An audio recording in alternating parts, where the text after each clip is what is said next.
From the headquarters of the Guild of Champions, this is the Becoming Thin podcast, and I am your host, Terrell. And welcome to another week of your weight loss quest. How did this last week go for you, champ? What new challenges did you encounter? But more importantly, what failure did you go through, and what lesson did you get from that failure? Come on now, don't let a perfectly good failure go by without you getting your lesson. That's your reward for your troubles, after all. Now, if you're new here, I've lost 125 pounds myself after an entire adulthood of chronic yo-yo dieting. Up, down, up again, before I finally got sick and tired of being sick and tired and fat, and made some permanent, meaningful, and actual changes to my real-life lifestyle, habits, routines, environment, community, and to my systems of belief. Because it's all 6 of those things that created the results in my life. And if you want to get new results in your life, you're going to have to go change those same 6 things too, in a permanent, meaningful, and actual way. You're going to have to actually work on your actual life.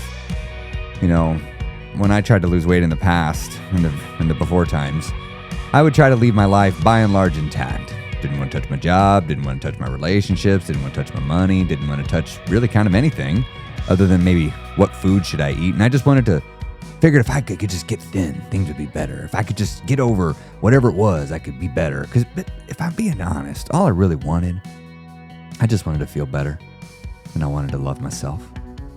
I just wanted to love myself. I wanted to be happy with who I was. I didn't want to feel shame. I didn't want to feel shame when I looked in the mirror, when I looked down and saw my own body. I wanted to feel confident. And the thing is, I always thought I had to change before I could feel that way.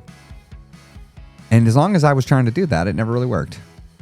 It was once I decided to love myself today as I was that the changes started to occur. If I'm being honest, what I really, really wanted, I wanted to be loved and accepted unconditionally. But I was hoping somebody else would do it, but I wasn't willing to do it. You see, unconditional love, unconditional acceptance means I accept you, me, for my strengths, but also for my shortcomings, for my flaws, for my mistakes. But in the beginning, I felt such shame at all the mistakes I had made in life, all the poor choices that I had done, all the things I did that inadvertently hurt people's feelings, all the times I'd hurt my own feelings, of which I had done plenty, all the times I neglected things that were important. I feel shame because I was behind in parts of life, that I wasn't on top of something. And I would look at other people and see their world from the outside thinking, well, they must have it all together. What's wrong with me? And so I didn't accept myself. I didn't. And I wasn't in touch with my feelings. I felt that a lot of them I shouldn't be feeling, and if I was feeling them, I should hide them. They were shameful. I shouldn't express them. I felt like it was wrong to be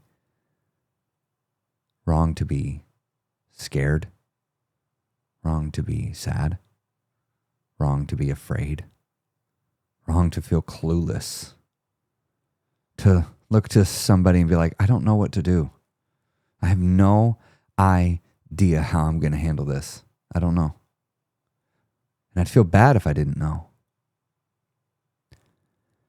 One of the things I loved about my dad is I never, ever felt bad by saying I don't know.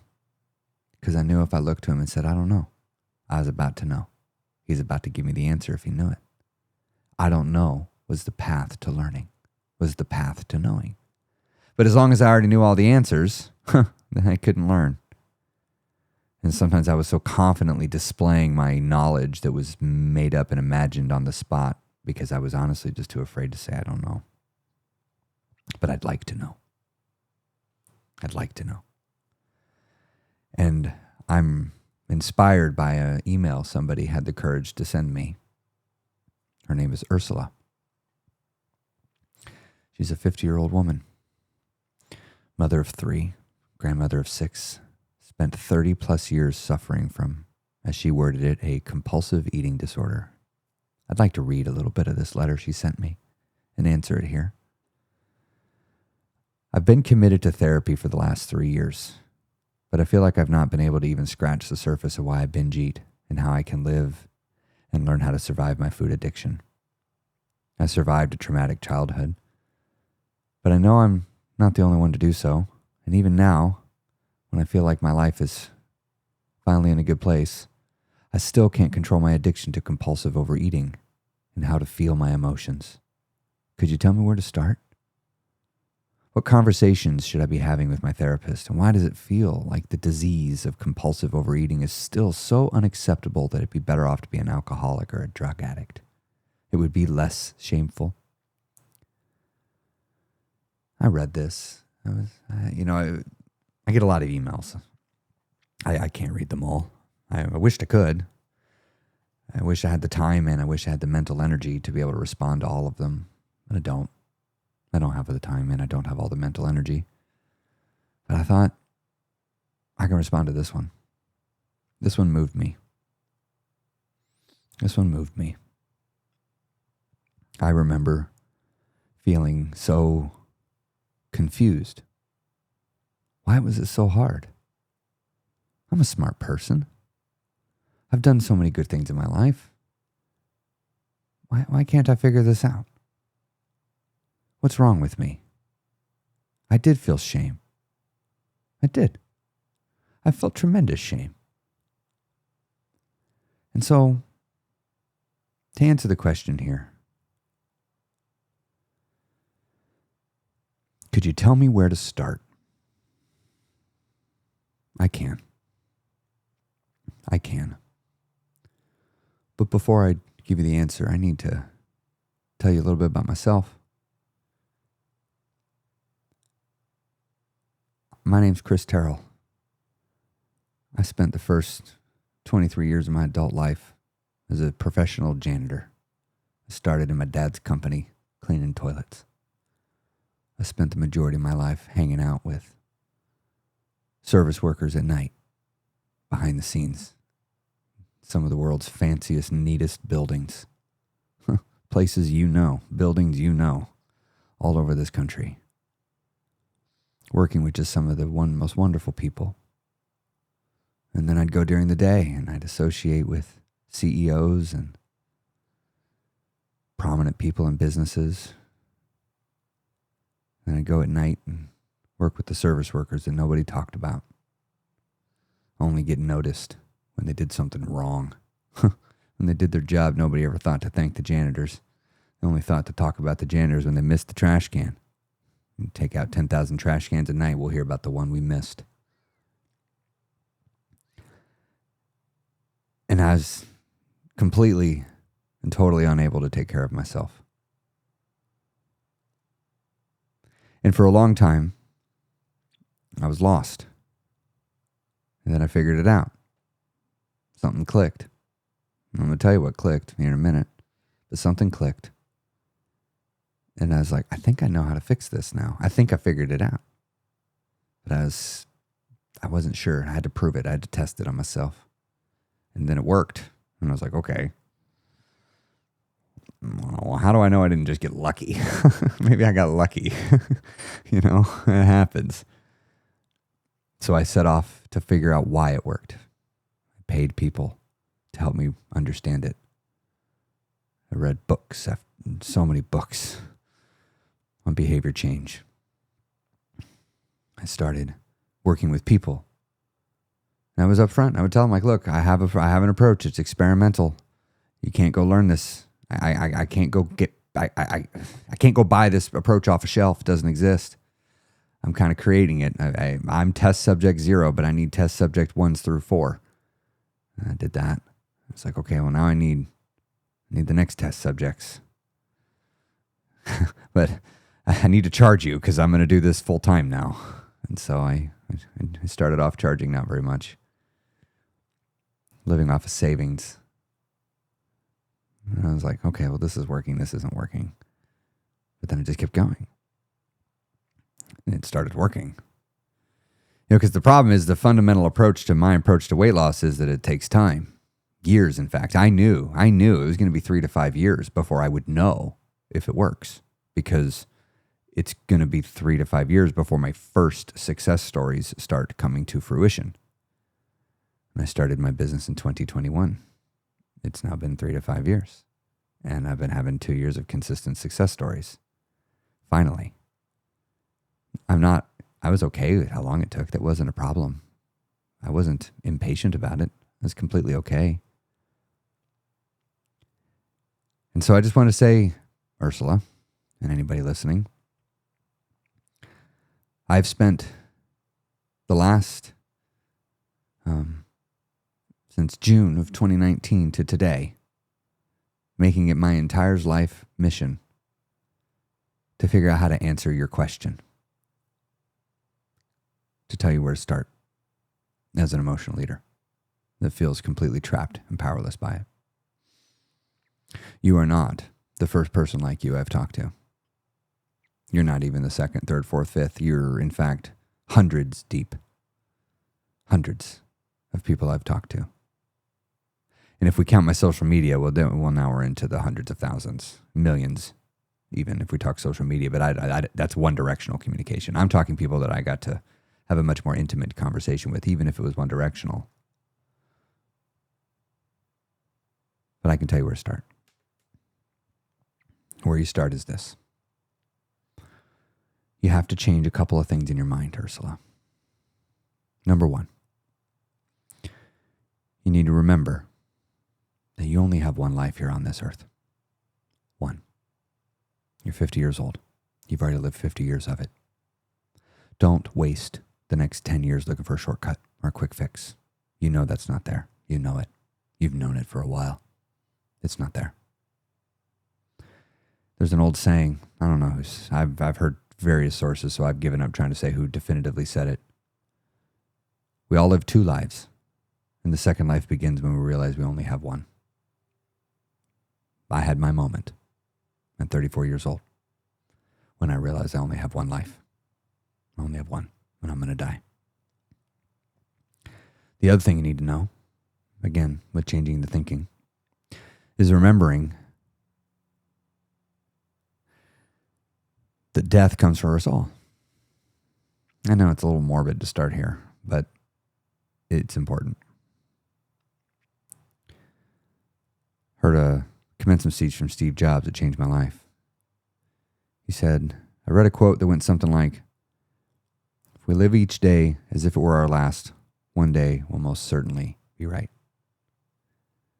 One day will most certainly be right. And I've thought about that a lot. I want to live my life every day in a way that I'm happy to have lived it. I'm happy to have lived it. The next thing that you need to change your thinking on is how you think about your body right now, in this very moment, as it is.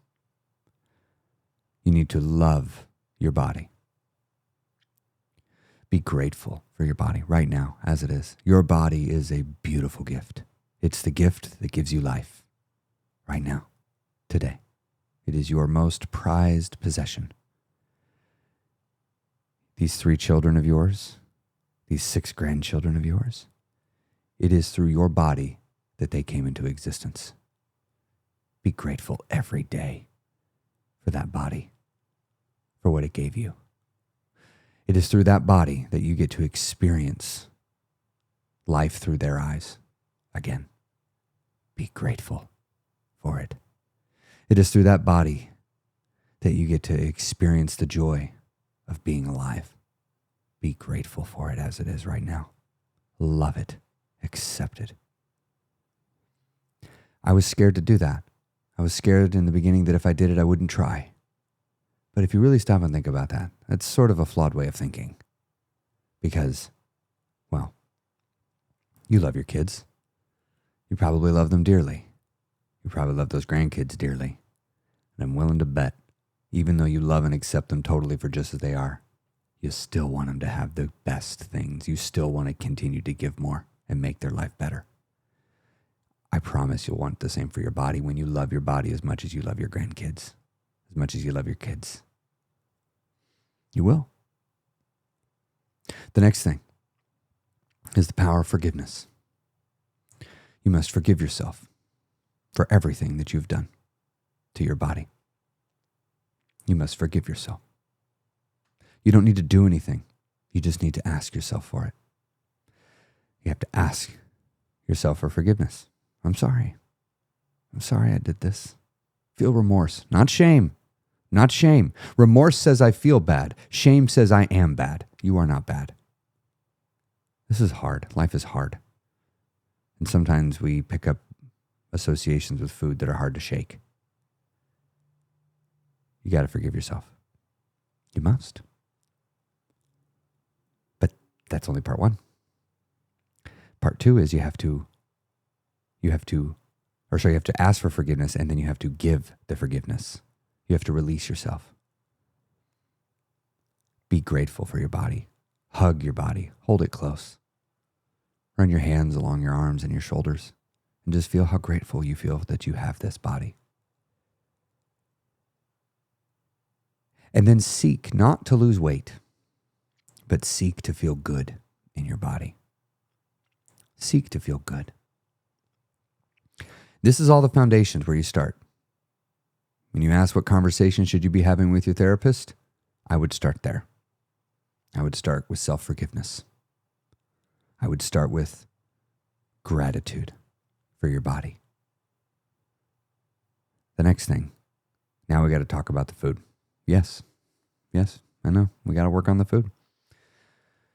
We got to work on the food. You see, if you do this wrong, you will do it in a way that will inflame your emotional eating tendencies. If you do this in the incorrect way, you can actually preserve your emotional eating tendencies. We need to do this in a way that forces you to deal with it, that comes face to face with it. So you must be comfortable with the notion of failure. You must be comfortable with the notion of falling down. I picked up a belief in the beginning, one that my father gave me, and I'm now here to give it to you. Fall down 7 times, get up 8. You pick yourself up, you knock the dust off, and you hit it again. And if you fall down, you get up, you knock the dust off, and you hit it again. And if you fall down, you pick yourself up, you knock the dust off, and you hit it again. And you keep your mistakes original. Don't keep failing in the same way. You just keep changing it. You just keep changing it. You just keep changing it. Success looks an awful lot like failure in the beginning. This is something I have to coach people on a lot. Many people in my program, they don't lose any weight their first 6 months. They maintain their weight though. That's kind of a big deal. But they change on the inside. We got to do that inner game work. We got to start there. We must.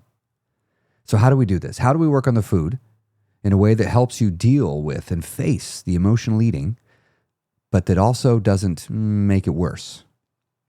All right, we have to flesh it out. We have to smoke it out, so to speak. The trick is this.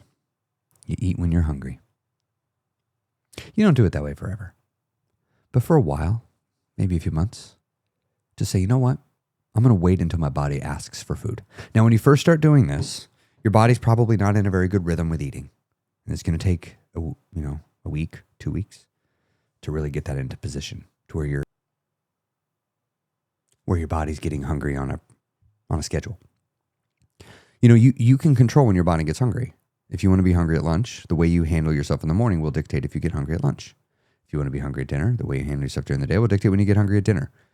And then what you need to do is anytime you want to eat when you're not hungry, you need to get into that and figure out why. So you asked, what conversation should you be having with your therapist? I would encourage you to keep a food log, but not of what I ate, but rather of the times you ate when you weren't hungry. And then bring that log with you and talk about it with your therapist. Ask yourself, why? Why am I eating right now? Why am I eating right now? There's a book I want to encourage you to get. It's called The 8 Keys to End Emotional Eating by Dr. Howard Farkas. I want you to read it.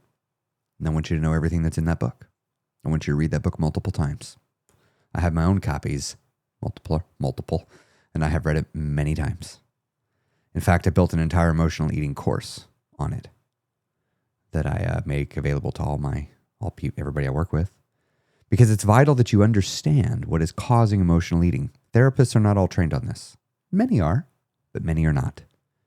And you must understand that the urge to emotional eat is simply a matter of control and autonomy and the need to belong. It doesn't seem like that on the surface, but it is. So I want you to get that book, The 8 Keys to End Emotional Eating. I've read many, many books on emotional eating, on weight loss. This is the best. It's the best. It is so incredibly good. It has changed my life, and it has changed the life of many other people by seeking to understand what is going on there. It's not going to fix it overnight. This is not an overnight fix. This is going to take time. This took time, years, decades to weave emotional eating into the fabric of your life. And it is going to take days, weeks, months, years to detangle it from the fabric of your life as well. But it won't take as long as you think. But it will probably take a few years. I don't know what size you are. You didn't tell me in the email. But it's going to take time. It's going to take time. But you got to draw a line in the sand.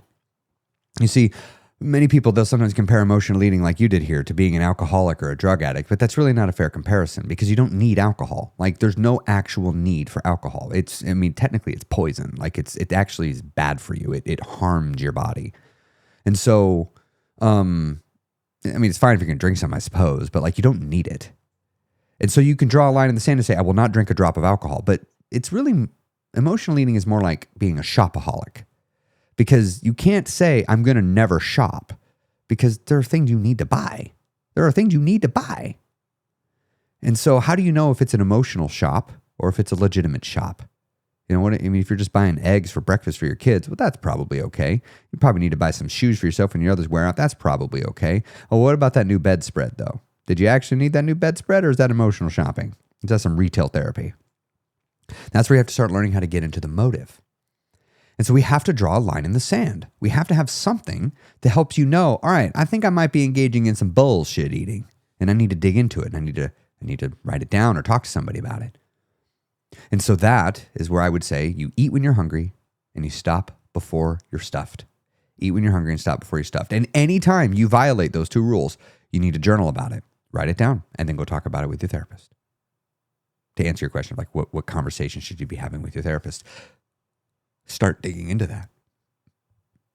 And then the next thing I want you to do is I want you to start learning about emotions. I want you to go to Google and type in feelings wheel. And I want you to look at that. And when next time you're feeling the urge to emotionally eat, before you emotionally eat, you can still emotionally eat if you want, that's fine. But I want you to pull up that feelings wheel and say, what emotions am I feeling? And what emotions do I want to be feeling? And I want you to go around the whole wheel and identify all of them and write them down. Many times we're struggling to work with our emotions, but we don't actually have the vocabulary to be able to articulate to ourselves what it is that we're feeling, which makes it hard to process it. And so I want you to become practiced at talking about your feelings. I'm going to go ahead and give you the punchline here. The path to moving beyond this is learning how to feel your feelings. That's the path. And it is going to be, if you've been running from your feelings for a long time, there's going to be a lot of crying. There's going to be a lot of crying involved, maybe a little rage, a little anger that needs to be released in a healthy way. Feelings need to be expressed. And there's no good feelings, there's no bad feelings, there are just feelings. And they're all worthy and deserving of being expressed. All of them. But I just want you to know, Ursula, you have nothing to be ashamed about. You have nothing to be ashamed about because you've struggled with this. This is an understandable struggle. A lot of people struggle with this. I struggled with this. I don't. I'm grateful for my old self. In fact, in many ways, I'm grateful for what overcoming this has taught me. I believe it has made me a more compassionate person. I believe it has made me a more understanding person. But more importantly, it was the journey that led me to the path of loving myself, of accepting myself, and developing a high sense of self-esteem. You're going to need a support network, though. I call them OSPs, only supportive people. You're going to need people on this journey that you can talk to. This is going to be a multiple year-long process to overcome this. I'm not going to sugarcoat that. You are not getting over this in 6 months. You know that. You know that. You're a 50-year-old damn woman. You know better. You know this is going to take time. You don't need somebody to tell you that. But I'm going to tell you anyway, just in case. And also for the listeners here, it's going to take time. You just got to accept that. You're going to need a community of people to surround you and to keep you going. Find a good quality community to support yourself with. Shameless plug, I created my own community, the Guild of Champions. Anybody that's interested in that, you can go to imnotquitting.com. You can learn about it there. There's other great communities out there. If you don't want to join mine, find one that works. But it needs to be people that are supportive and that are trying to lose weight in a way that you're trying to do, that are trying to overcome emotional eating. My programs, we do support groups, we do community sessions, we do coaching, we do education, all designed to help people overcome these emotional eating. But at the end of the day, it's not necessarily that you need this one, it's you need something. You need something. So find one, anything. And if that community doesn't work, move on and find the next one. And if that doesn't work, move on and find the next one until you find your group. Because you're a byproduct of your lifestyle, habits, routines, environment, community, and your belief systems. And you're going to have to change all of them, Ursula. All of them. So if you want to learn about mine again, that's imnotquitting.com. We'd love to have you be a part of it. Love to meet you and help you along on your journey. It's going to be a long one, but it's going to be a lot of fun. It can be a lot of fun. I've been doing this now with people for 5 years. And it has been such a joy to watch people go along this path and believe in themselves and love themselves again. And I hope you find your way there. I truly do. And to everybody listening, I hope this helps. I hope this gives you something to think about, something to learn from. You can overcome this. You can do this. It's going to take time, but that's okay. Time is on your side. It's going to pass either way. So what are you going to have to show for it? Go have a great week, and I'll see you next week on the Becoming Thin podcast.